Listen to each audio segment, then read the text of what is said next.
បាទសួស្តីបងប្អូនអរគ្នាបាទជួបគ្នាជាមួយមានម៉ាកោផ្ដល់តម្រុយបាទទៀតហើយបាទថ្ងៃនេះមានគំនិតពីរគូចាំមកចែកជូនបងប្អូនអរគ្នាបាទទី1គឺការប្រកួតបាទ Carabao Cup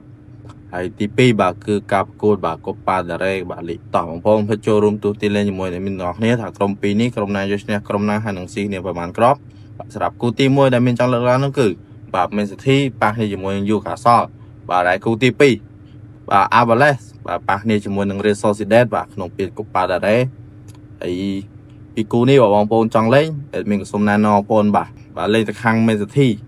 ព្រោះយប់នេះ Man City បាទគឺជាម្ចាស់ផ្ទះអញ្ចឹងមានក៏គាត់ថាមានគេហ៊ានទីស្គាល់ថា Man City អាចនឹងយកឈ្នះបាទទៅលើ Newcastle 2-1ហើយបាទ Alaves ប៉ះគ្នាជាមួយ Real Sociedad មានក៏សុំណែនាំបងប្អូនលេងទៅខាងបាទ Alaves ហើយមានក៏ជឿជាក់ថាគូនេះអាចនឹងបាទស៊ីគ្នាក្របច្រើនផងដែរបើមិន 2-1 ទេក៏3-2ដែរមកក៏ប៉ារ៉េបាទគឺស៊ីគ្នាច្រើនហើយបងប្អូនចង់លេងមានជឿជាក់ថាបាទតម្រុយពីគូនេះបាទគឺជាតម្រុយល្អបាទភាគរយសុបអញ្ចឹងមានតែពីគូនេះទេបាទបងប្អូនចង់បានគូបាល់បន្ថែមបងប្អូនក៏ចូលលេងនៅក្នុង profile ចូលក្នុងផ្ទះរបស់មីនមានតម្លាក់គូបាល់បាទជាច្រើននិងមានឱកាសបាទចូលផ្ទះបាទ PVP របស់មីនហើយមានគូបាល់ជាច្រើនថែមទៀតសិទ្ធិភាពរយសុបដូចគ្នា